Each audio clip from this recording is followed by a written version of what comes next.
হযরতে সাদ বিন আবি ওয়াক্কাস রাদিয়াল্লাহু তাআলা আনহু ৬০,০০০ সৈন্য নিয়ে পারস্যের বহরাজ নগর অবরোধ করে দরিয়ার পাড়ে চলে গিয়েছেন। জিজ্ঞেস করলেন সাহাবীদের, ইসলামকে এই পর্যন্ত রাখবে না ইসলামের পতাকা নদীর ওপারেও তুলবে? এমন এক সময় ছিল যখন জঙ্গলের প্রাণীরাও আমাদের কথা শুনতো। সুবহানাল্লাহ বলেন। সাহাবীরা বললেন, সেনাপতি আপনি যেভাবে নির্দেশ করবেন আপনার নির্দেশ অনুযায়ী আমরা সেটা ফলো করব। আমরা আল্লাহর ইসলামকে, ইসলামের পতাকাকে এই পার পর্যন্ত নয় বরং নদীর ওপারেও আফ্রিকার ভূখণ্ডেও উড়াতে চাই। হযরতে সাদ বললেন, তাহলে আমার সঙ্গে দরিয়ার ভিতরে ঝাঁপায় পড়ো। অন্ধকার রাত, তরঙ্গমালায়, উত্তাল তরঙ্গমালার উপর দিয়ে হযরতে সাদ ৬০,০০০ সাহাবী নিয়ে, মুসলমানদের নিয়ে ঝাঁপায় পড়লেন নদীর বুকে আর বললেন, আমার সাথে পড়ো, নাস্তাঈনু বিল্লাহি ওয়া নাতাওয়াক্কালু আলাইহি হাসবুনাল্লাহু নি'মাল ওয়াকিল নি'মাল মাওলা ওয়া নি'মান নাসীর। অন্ধকার রাতে উত্তাল তরঙ্গমালার মধ্য দিয়ে ঘোড়ায় সওয়ার হয়ে উষ্ট্র বাহিনী আর অশ্বারোহী সাহাবায়ে কেরাম নদীর ওপারে চলে গেলেন। বিশ্বকবি আল্লামা ইকবাল বলেন, দস্ত দস্ত है दरिया भी न छोड़े हम, दस्त दस्त है दरिया भी न छोड़े हमने, बहरे जुल्मत पे दौड़ा दिए घोड़े हमने। প্রান্তর তো প্রান্তর, অন্ধকার রাতে উত্তাল তরঙ্গমালার উপর থেকে ঘোড় সওয়ার হয়ে আমরা আফ্রিকার ভূখণ্ড ইসলামের পতাকা উড্ডীন করেছি। আমরা সেই মুসলমান। দরিয়া পাড়ি দিয়ে মুসলমানেরা চলে গেল। একটা ঘোড়া, একটা উট হারায় গেল না, একজন সাহাবীও পানিতে ডুবে গেলেন না। ওপারে যাওয়ার পর কাফের সরকার বুঝতে পারলো যারা তারা ইসলামকে প্রচার করার জন্য এসেছে, বলল এদেরকে জঙ্গলের পাশে থাকতে দাও, জঙ্গলি প্রাণীরা তাদের খেয়ে শেষ করে দেবে, যুদ্ধ করা লাগবে না। হযরতে সাদ এই ব্যাপার বুঝতে পারলেন। তিনি তার সঙ্গীদের বললেন, একটা মঞ্চ তৈরি করো। একটা মঞ্চ তৈরি করা হলো। মঞ্চের উপরে দাঁড়িয়ে হযরতে সাদ জঙ্গলের দিকে ফিরে ঘোষণা করলেন, ইয়া আইয়াতুহাল হাশারাতু ওয়াসসিবাউ নাহনু আসহাবু রাসূলুল্লাহ সাল্লাল্লাহু আলাইহি ওয়াসাল্লাম ফারজিউ ফাইন্না নাজিলুন ফামান ওয়াজাদনা বা'দাহু কাতালনাহু। হে জঙ্গলের হিংস্র প্রাণীরা, আমরা রাসূলুল্লাহর সাহাবী, ইসলাম প্রচার করার জন্য এসেছি। আজকে রাত এখানে কাটাবো। আমাদের নিরাপত্তার জন্য এই জঙ্গলের ভেতরে যত হিংস্র পশু আছো সব বেরিয়ে যাও। আমার এই ঘোষণার পর যদি কোনো হিংস্র প্রাণীকে যদি এখানে আমাদের সামনে পাই, তরবারি দিয়ে তার ফয়সালা করা হবে। জঙ্গলি মানুষগুলি, আফ্রিকার মানুষেরা চিন্তা করতে লাগলো, এ পাগলেরা কয় কি? পাগলদের কথা, মানুষের কথা জঙ্গলি প্রাণীতে শুনবে নাকি? তারা দেখতে পেল, তাদের সকলের চক্ষুকে অবাক করে দিয়ে দেখা গেল জঙ্গলের ভিতর থেকে বাঘের লাইনে বাঘ, সাপের লাইনে সাপ, সিংহের লাইনে সিংহ, যার যার লাইনে যার যার আন্ডা বাচ্চা মুখে করে নিয়া জঙ্গলের এই প্রান্ত থেকে অপর প্রান্ত পর্যন্ত এই এলাকা ছেড়ে চলে গেল। এমন দিন ছিল যখন মুসলমানেরা এভাবে করে আল্লাহর দিন জমিনে প্রতিষ্ঠা করেছে, জঙ্গলি প্রাণীরা পর্যন্ত কথা শুনেছে। আর আজাব 140 কোটি মুসলমান, পৃথিবীতে আজ মুসলমানের দাম নাই। আল্লাহুম্মা আমিন।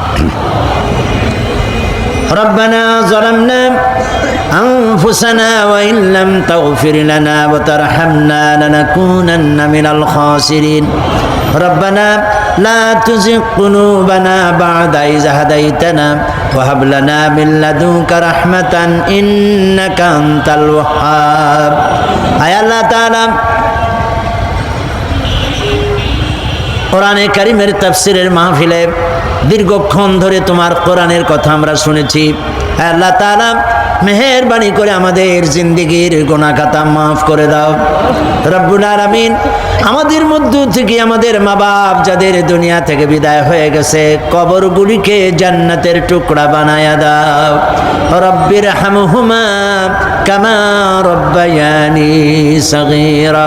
সবাই পড়েন রব্বির হামহুমা কামা রব্বায়ানি সগীরা। হে আল্লাহ তাআলা तमाम পৃথিবীতে আজ মুসলমানেরা বড় বিপদে আছে।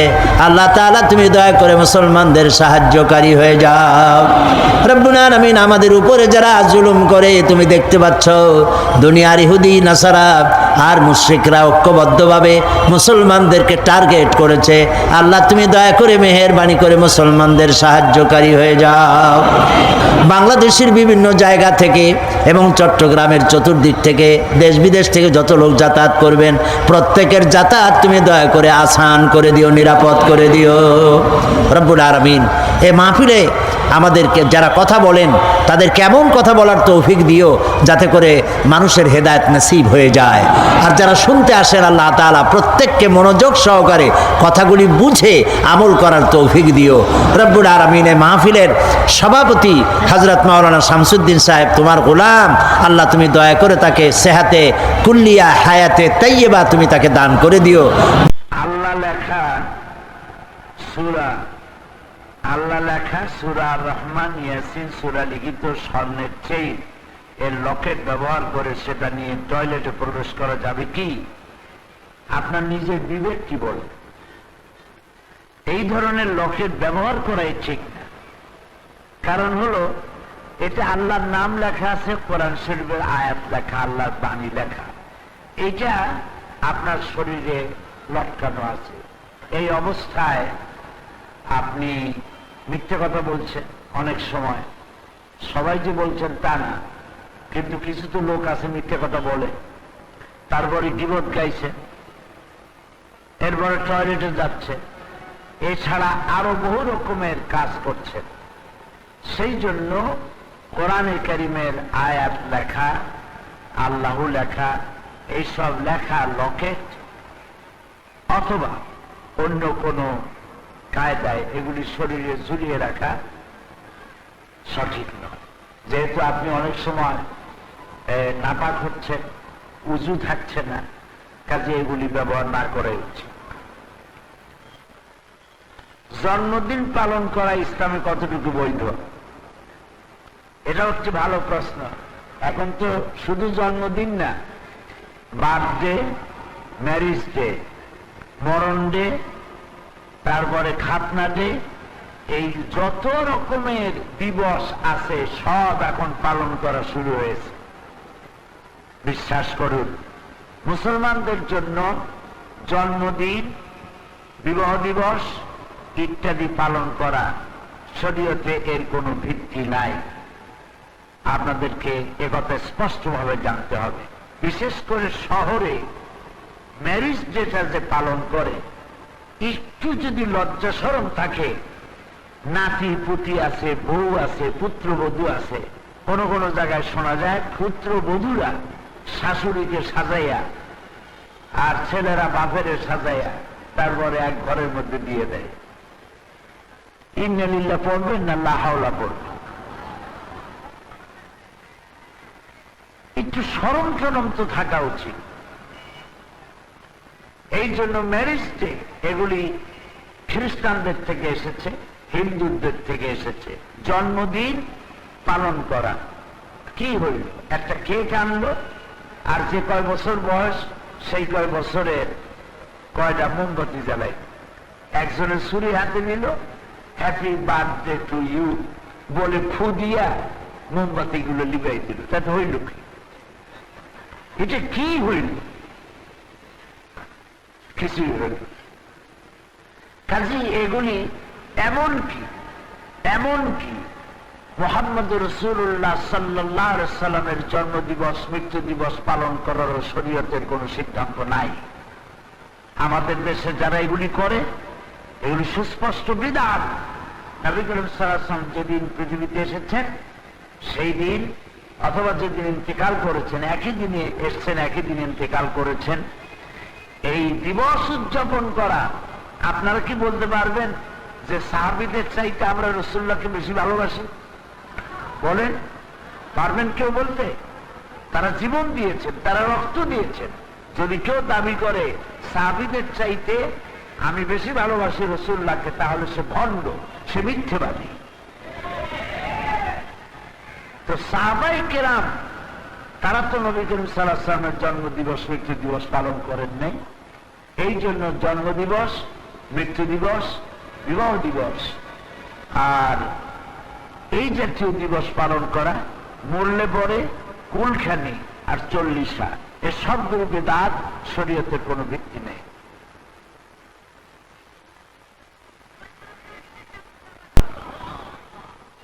আয়াতুল কুরসি পড়বেন, রাসূলের শিখানো এই সব দোয়া পড়বেন, তাবিজ তোমারের কাছে যাবেন না, তাহলে এটি আরেকটি শিরকের পথে আপনাকে নিয়ে যাবে। তাহলে শিরকের কতগুলি ধরন বললাম। একটা হলো মাজার পূজা, পীর পূজা, আরেকটি হলো মানত করা মানুষের নামে, আরেকটি হলো দান সৎকা মাজারে করা।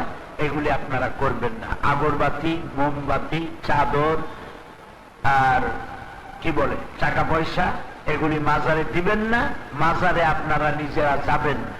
রাসূলুল্লাহ বলেছেন যেসব মহিলারা মাজারে যায় আল্লাহ তাদেরকে লানত করেছেন, আল্লাহ রাসূল তাদেরকে লানত করেছেন। মাজারে যাবেন না, এই সমস্ত কাজ করবেন না, শিরক থেকে বাঁচতে পারবেন। আল্লাহ তৌফিক দিন, আমরা বলি আমিন। বাপ মায়ের উপরে সন্তানের কর্তব্য কি? বিরাট কর্তব্য। বাপ মায়ের উপরে সন্তানের দায়িত্ব হচ্ছে তাদের খেদমত করবে, ইহসান করবে, তাদের অভাব পূরণ করবে। তারা যত্ন করে যেভাবে লালন পালন করেছিল সেইভাবে করে বাপ মাকে তারা বার্ধক্যে তাদের সঙ্গে সদ্ব্যবহার করবে। আল্লাহ পাক বলেছেন ওয়াকুল্লাহুমা কাওলান কারীমা, তোমার মাতা পিতার সাথে সম্মান সূচক কথা বলো আর তাদের জন্য আমার কাছে দোয়া করো, রব্বির হামহুমা কামা রব্বায়ানি সগীরা।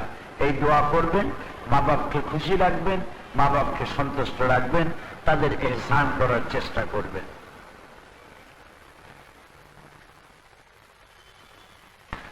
নবী করিম সাল্লাল্লাহু আলাইহি ওয়াসাল্লাম নিজে ঝাড়ফুঁক করেছেন এবং সাহাবায়ে কেরামও ঝাড়ফুঁক দিয়েছেন। এটি হাদিস দিয়ে প্রমাণিত, সহিহ হাদিস দিয়ে প্রমাণিত। সেই জন্য আপনারা ঝাড়ফুঁক নিতে পারেন, করতে পারেন, কিন্তু কোন ক্রমেই আপনারা তাবিজ ইত্যাদি ব্যবহারের কাছে যাবেন না। কারণ তাবিজের ভিতরে অনেক রকমের শিরক আছে। এই তাবিজ লাল কালি দিয়ে লেখা, এই তাবিজের মধ্যে দাগ দিয়ে দিয়ে কতগুলি নাম্বার লাগানো। যেমন আপনারা দেখেছেন বাংলাদেশে যে কোরআন শরীফগুলি ছাপানো হয়, এর বহু কোরআন শরীফের মধ্যে আমি নিজে দেখেছি যে এর মধ্যে নকশা আছে। কোরআন শরীফ খুললে পরেই কিছু নকশা পাওয়া যায়, লেখা আছে সূরা মারিয়ামের নকশা, সূরা ইউসুফের নকশা। এটা পেটে বেঁধে রাখলে বিবাহ হবে তাড়াতাড়ি। সূরা মারিয়ামের নকশা মাথায় বেঁধে রাখলে পেটের অসুখ ভালো হয়ে যাবে।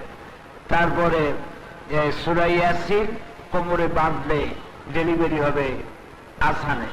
এই জাতীয় হাবিজাবি, এই যে আমাদের হাফেজ সাহেব আমার সামনে কোরআন শরীফ নিয়ে এসছেন, এরা তাবলিগি কুতুবখানা চকবাজার ঢাকা এর থেকে প্রচারিত একখানা ছাপা কোরআন শরীফ আমার হাতে এসছে। এর মধ্যে আমি দেখতে পাচ্ছি সূরা ইউনূসের নকশা, আনামের নকশা, তারপরে বিভিন্ন নকশা এর মধ্যে দেওয়া আছে। আপনারা বিশ্বাস করুন, এটি সম্পূর্ণ সুস্পষ্ট বিদআত। এই ধরনের তাবিজ ব্যবহার করা মুসলমানদের জন্য আদৌ জায়েজ নেই। কোরআন শরীফের মধ্যে, কোরআন শরীফকে নকশার মধ্যে ঢুকানোর কোন ইখতিয়ার মুসলমানদেরকে দেওয়া হয় নাই।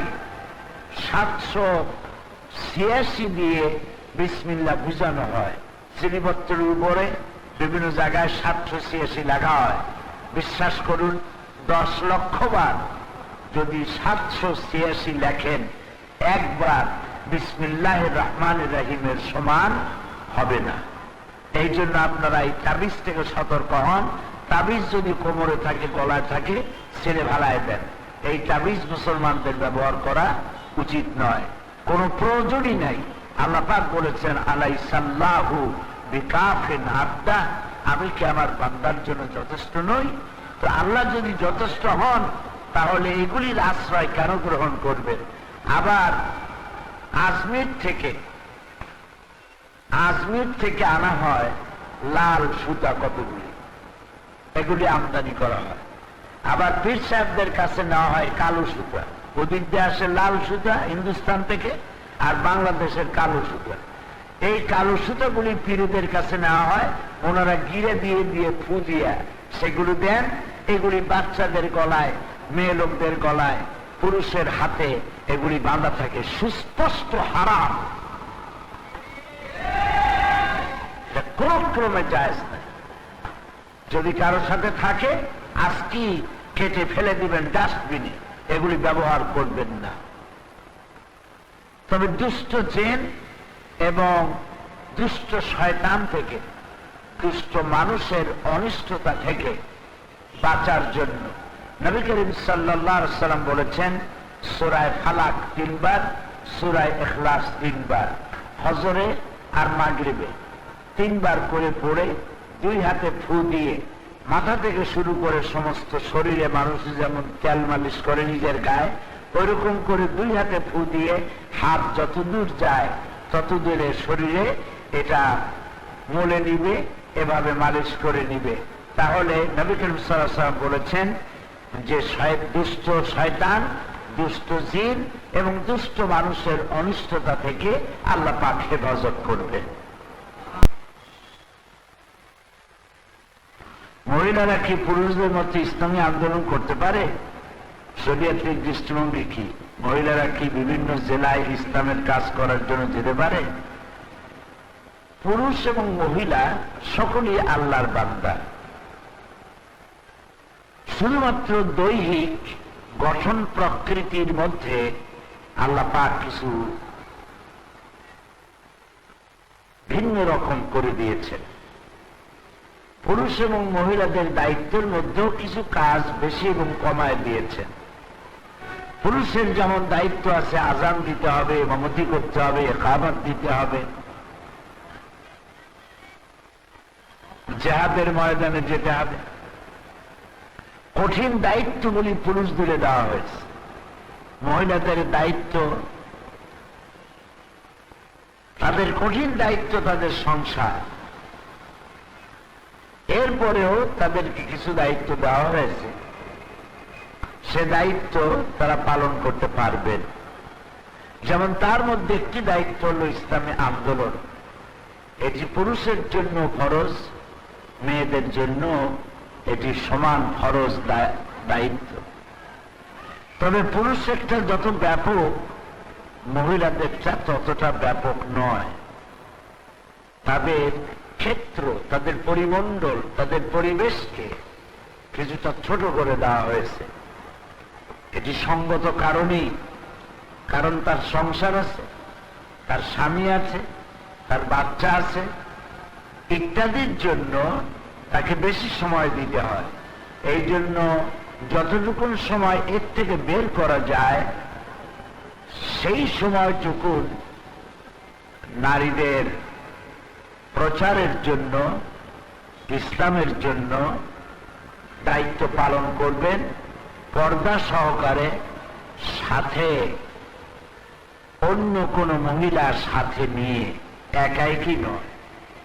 এবং বিভিন্ন জেলায় আপনি যেতে পারেন, সেই জেলায় যদি মহিলাদের জন্য আয়োজন করা হয়ে থাকে কোনো প্রোগ্রাম, সেখানে কোনো সংগঠন প্রোগ্রামের আয়োজন করেছে, আপনার যাওয়ার জন্য নিরাপত্তার বিধান করা হয়েছে, সাথে লোকজন দেওয়া হয়েছে, আপনার পর্দা, আপনার শালীনতা, আপনার সম্ভ্রমের কোনো ব্যতিক্রম ঘটবে না, এসব ব্যাপারে আপনি নিশ্চিন্ত হয়েছেন, তখন আপনি এ দাওয়াতি কাজে দেশের বাইরে, দেশের ভেতরে বিভিন্ন জেলায় এবং দেশের বাইরে পৃথিবীর যে কোনো দেশে আপনি যেতে পারবেন আপনার মারাম পুরুষ সাথে নিয়ে, এবং নিশ্চিত হয়ে এই আন্দোলনের শরীক হওয়া প্রত্যেকটি নারী এবং পুরুষের জন্য অবশ্য পালনীয় কর্তব্য। যদি কোনো ব্যক্তি কোরআন হেফজ করে এবং পরে চর্চার অভাবে ভুলে যায়, তার জন্য কি করা উচিত? যতটুকু ভুলে গেছে তার থেকে বেশি আবার ইয়াদ করবেন, যা ভুলে গেছেন আবার মুখস্থ করার জন্য চেষ্টা করবেন। আমার একজন বিবাহযোগ্য খালাতো ভাই আছে, আমরা একে অপরকে পছন্দ করি, আমাদের উভয়ের পিতা নাই, কিন্তু মায়েরা বিয়েতে রাজি না, অথচ আত্মীয় স্বজনরা চায় এ বিয়ে হোক। এমত অবস্থায় আমরা কি নিজেরা সিদ্ধান্ত নিয়ে বিয়ে করতে পারি? মা যিনি গর্ভধারিণী মা, মাকে রাজি করার চেষ্টা করেন, আত্মীয়রা যখন রাজি তখন আত্মীয়দেরকে দিয়ে মাকে বুঝান, আর আমরাও দোয়া করি। আপনার কাছে আমাদের আবেদন, আপনি আমাদের প্রতিনিধি হয়ে মাননীয় প্রধানমন্ত্রীর কাছ থেকে বিশেষ করে ঢাকা শহরের সব রুটে অন্তত 2টি করে মহিলা বাস চালু করার জন্য আবেদন করার জন্য, কারণ শতকরা 50% মহিলা যাতায়াত পরও তার কোনো যথোপযুক্ত ব্যবস্থা নেই। এটি একটি যুক্তিসঙ্গত কথা, একটি ভালো কথাই আপনি বলেছেন। আমি মাননীয় প্রধানমন্ত্রীকে তাকে বলা হবে ইনশাআল্লাহ। শিরক করা বিশদভাবে বুঝাইয়া দিবেন। এ কথা তো গতকাল আমি বলেছি, সেই ক্যাসেট আপনারা সংগ্রহ করবেন। আর মহিলাদের মধ্যে শিরকটা একটু বেশি করে, সেজন্য প্রশ্নটির জবাব দেই। জবাব হচ্ছে, শিরক মানে হলো অংশীদার, পার্টনার। আল্লাহ পাকের সঙ্গে পার্টনার, শরীকদার স্থাপন করাকেই আরবিতে শিরক বলা হয়। আল্লাহর ইবাদতের মধ্যে কাউকে শরীক স্থাপন করা যাবে না। মা বোনেরা, আল্লাহর কাছ থেকে, গায়ব থেকে যে সাহায্য আছে, এই সাহায্যটা অন্যের কাছে চাওয়াটাই হলো শিরক।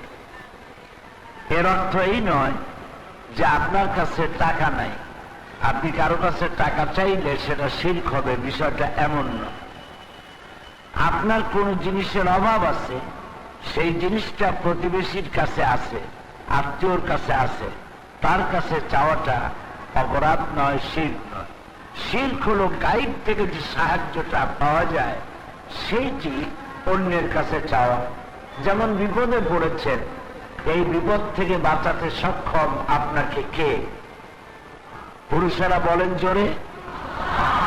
এর থেকে বাঁচাবার মালিক হচ্ছেন আল্লাহ পাক। নদীতে তুফানে পড়েছেন, প্লেনের ভিতরে, প্লেনের মধ্যে আপনি বাম্পিংয়ে পড়েছেন, বাড়ির চতুর্দিকে আগুন লেগেছে, ভূমিকম্প শুরু হয়েছে, আপনি এই মুহূর্তে যে সাহায্যটা কামনা করবেন সেটি আল্লাহর কাছে করবেন, কোন পীরের কাছে, কোন খাজা বাবার কাছে আপনি করতে পারেন না।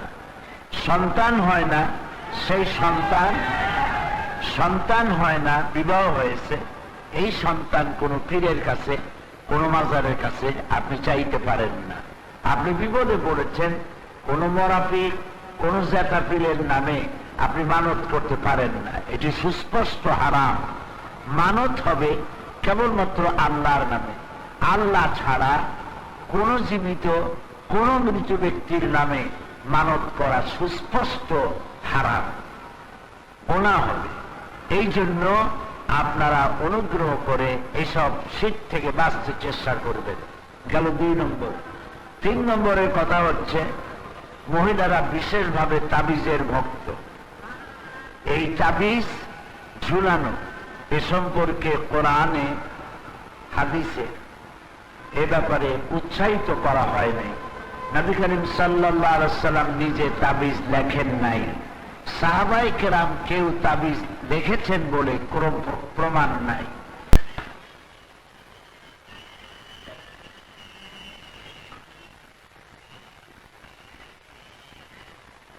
পুরুষদের চাইতেও আমাদের মহিলাদের মাঝে গীবতের চর্চা বেশি দেখা যায়। গীবতের ব্যাপারে ইসলামের দৃষ্টিভঙ্গি অনুগ্রহ করে বুঝিয়ে বলবেন। গীবত এটি একটি মারাত্মক ব্যাধি। এই ক্যাসেট বাজায় কোথায় বিশেষ করে এটি একটি গুরুত্বপূর্ণ প্রশ্ন আপনি করেছেন। পুরুষ এবং মহিলা উভয় শ্রেণীর মধ্যেই গীবত বেশি। আপনি বলেছেন মেয়েদের মধ্যে বেশি, আপনারই ভালো জানার কথা। গীবত অত্যন্ত খারাপ জিনিস, জেনার চাইতেও নিকৃষ্ট গুনাহ। আমরা বলি নাউজুবিল্লাহ। পরচর্চা করা, গীবত করা, এটি মুসলমানদেরকে এর থেকে বিরত থাকা উচিত। গুনার কাজগুলি করতে আনন্দ পাওয়া যায় বেশি, নেকির কাজে আনন্দ, মনের আনন্দ, কিন্তু সে আনন্দের ধরন ভিন্ন। যেমন নামাজ পড়ার মধ্যে এক আনন্দ আছে, আবার গান শোনার মধ্যে আর এক আনন্দ আছে। তো গান শোনার ভিতরে আনন্দ বেশি পাওয়া যায়, সিনেমা দেখার মধ্যে আনন্দ বেশি পাওয়া যায়, মদ খাওয়ার মধ্যে আনন্দ বেশি পাওয়া যায়। অর্থাৎ গুনার কাজের মধ্যে আনন্দটা বেশি। যেমন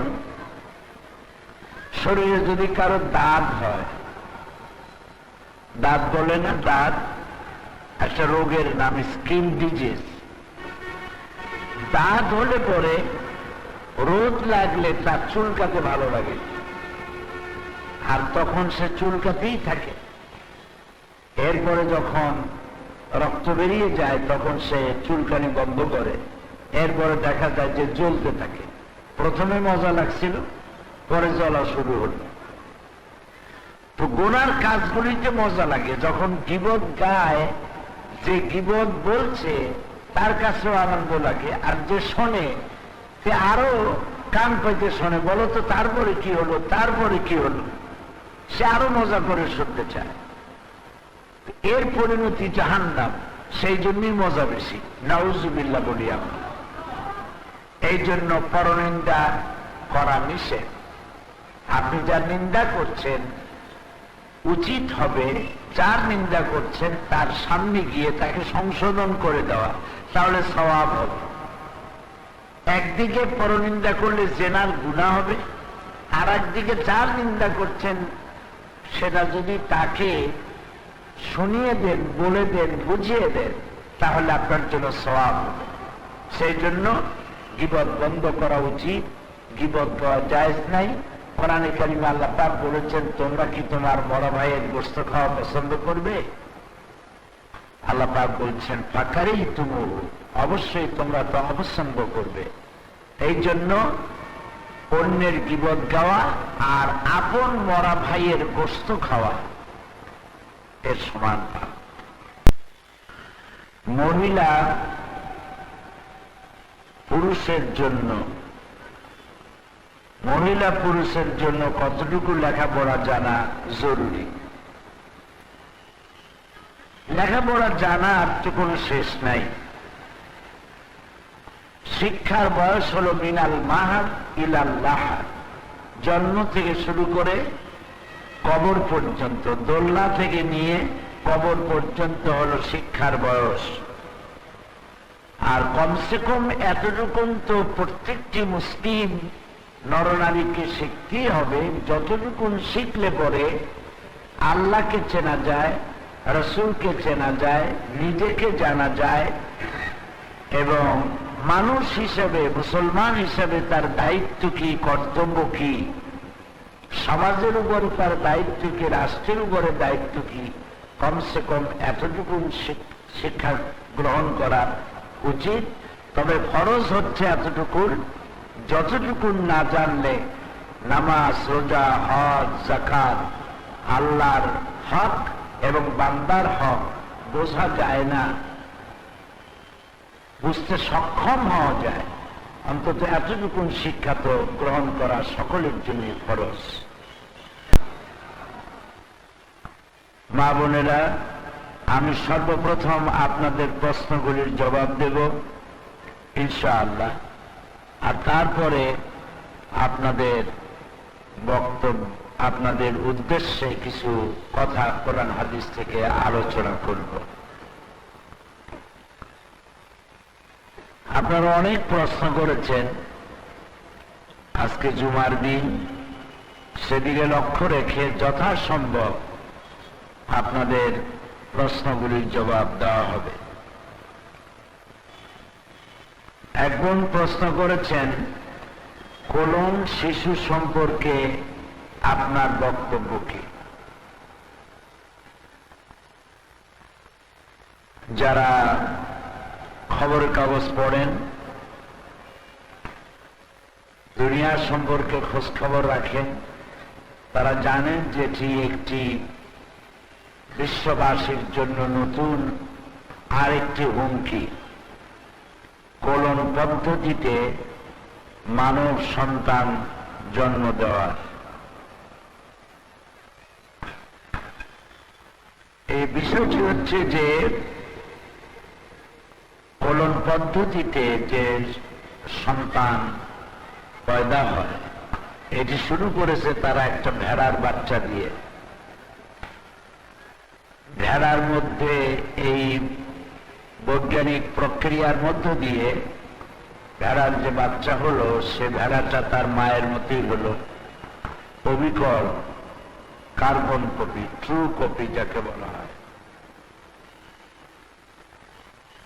এইভাবে অন্তত 100-2 চেষ্টা করার পর একটা মেষ শাবক কোলন তারা তৈরি করতে সক্ষম হলো।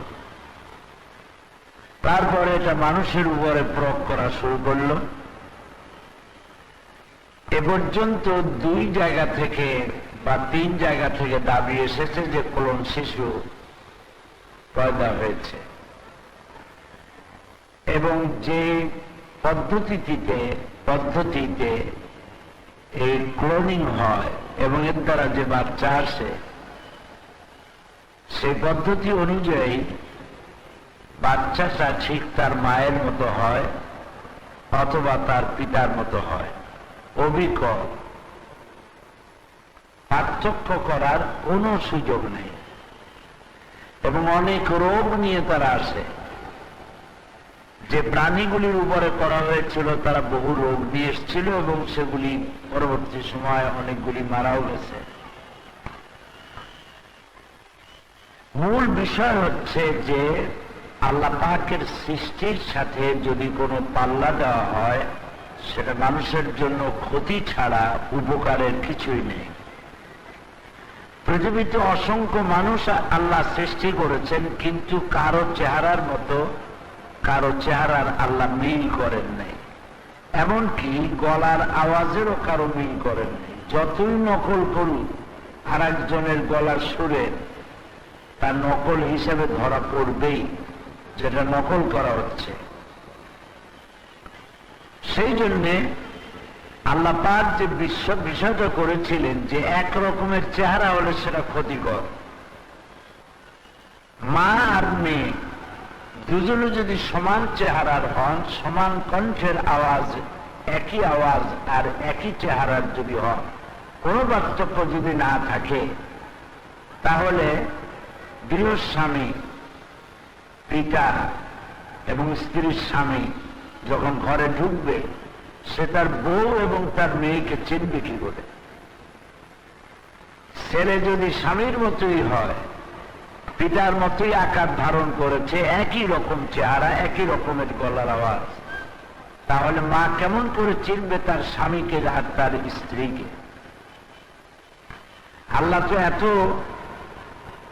মেহেরবানি করেছেন মানব গোষ্ঠীর উপরে যে একজনের চেহারার সাথে আর একজনের মিল করা তো দূরের কথা, একজনের গলার আওয়াজের সাথে আর একজনের গলার আওয়াজের মিল করেন নাই, কারণ স্বামী বাইরে চলে গেছে। গভীর রাত্রে আর একজন এসে দরজায় আওয়াজ দিল যে আমি এসেছি। স্ত্রী মনে করলো স্বামী এসেছে, দরজা খুলে দিলে কি সর্বনাশটা হবে, সেই জন্য গলার আওয়াজেরও আল্লাহ মিল করেন। এমনকি মানুষ যে সাক্ষী দেয়, আজ সাক্ষী দিয়ে কাল বলবে যে আমি ওটা দেইনি, সই করে বলবে যে আমি সই করিনি। সেজন্য আল্লাহ পাক মানুষের ফিঙ্গারপ্রিন্ট, আঙ্গুলের চিপসের যে ব্যবস্থা করেছেন, এই টিপের মধ্যে এমন কিছু রেখেছেন যে দুনিয়ার কোন মানুষের আঙ্গুলের টিপের সাথে আরেকজন আঙ্গুলের টিপের মিল কোনোদিন হবে না, কিয়ামত হয়ে গেলে মিল হবে না। সুবহানাল্লাহ। কাজেই ক্লোনিং পদ্ধতিতে যে সন্তান তৈরি করা হচ্ছে, বিশ্ব বিবেককে জাগ্রত হওয়া উচিত। বিশ্ব নেতৃবৃন্দদেরকে ঐক্যবদ্ধভাবে এই সর্বনাশা কাজ থেকে মানুষকে, বিজ্ঞানীদেরকে যারা এই অতি উৎসাহী হয়েছে, তাদেরকে বিরত রাখা, মানব সভ্যতাকে টিকিয়ে রাখার জন্য, মানুষের নৈতিকতাকে টিকিয়ে রাখার জন্য, মানব সভ্যতাকে চিরস্থায়ী করে রাখার জন্য এই ক্লোনিং নামক অভিশপ্ত এই পদ্ধতিকে বন্ধ করার দায়িত্ব বিশ্ব নেতৃবৃন্দের নেওয়া উচিত। যেসব মেয়েদের বিয়ে হয় না, তাদের জন্য ইসলামের, সমাজের বা অন্যান্যদের কি কর্তব্য, বা সেসব মেয়েদের কি করা উচিত? শুধু মেয়ে কেন, ছেলে এবং মেয়ে যাদের বয়স হয়েছে, বিয়ে হয় না, বিবাহের জন্য মা বাপের, আত্মীয় স্বজনের চেষ্টা করা উচিত। বিবাহ হলে পরে ইমানের অর্ধেকটা পুরো হয়ে যায়, তা না হলে ইমান অর্ধেক থাকে।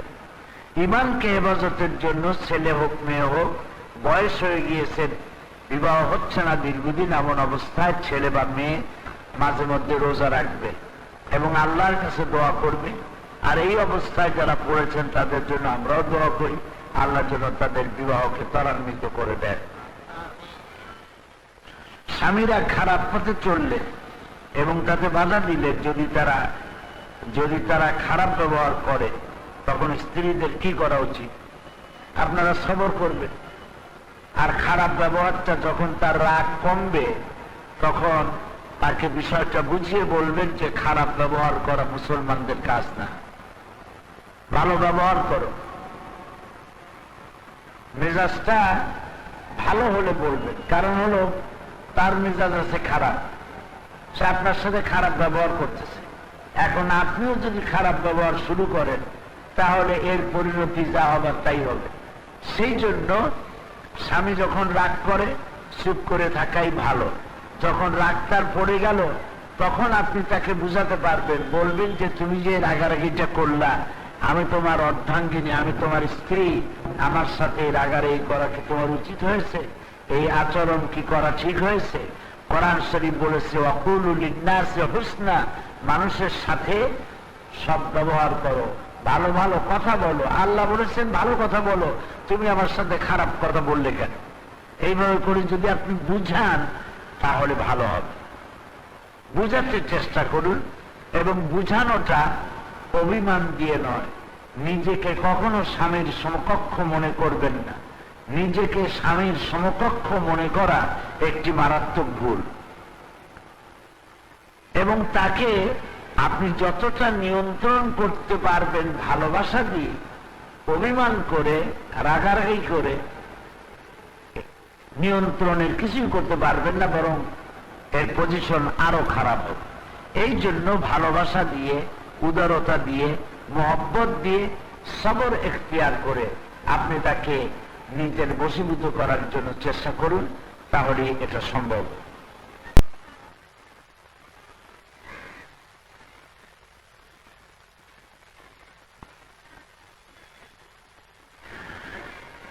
আপনার নামে একটি ওয়েবসাইট আছে, অথচ ওয়েবসাইটে তথ্য ভান্ডার সমৃদ্ধ নয়। এর কারণ কি? এই গুরুত্বপূর্ণ মিডিয়াটি আপনি কাজে লাগাচ্ছেন না কেন? বোন, আমি জানি না এই ওয়েবসাইটটি কারা তৈরি করেছে, এটা আমার জানা নেই, আমি এটা করিনি। তো আমি যদি সন্ধান পাই কারা করেছে, কতটুকুন করেছে তা জানতে পারলে আমি তাদেরকে আরো কি করলে ভালো হবে হয়তো পরামর্শ দিতে পারবো।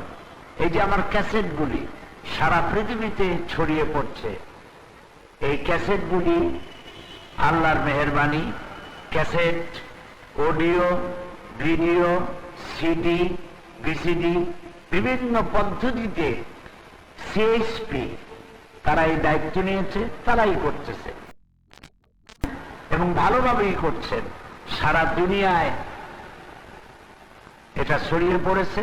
বাংলাদেশি মুসলমান পৃথিবীতে এমন কোন দেশ নাই যেখানে বাংলাদেশের মুসলমান আছে আর সিএসপি তাফসীরের ক্যাসেট পৌঁছায় নাই, এমন কোন দেশই নেই। আলহামদুলিল্লাহ, আমরা সিএসপির জন্য দোয়া করতে পারি। মার্সিং সাউন্ড সিস্টেম, এদের জন্য আমরা দোয়া করতে পারি। যারা এই কাজটি করছে, আল্লাহ পাক তাদের কোরআনের এই খেদমত, ইসলামের এই খেদমত, তাফসীরের এই খেদমত আরো বেশি করার তৌফিক দান করুন।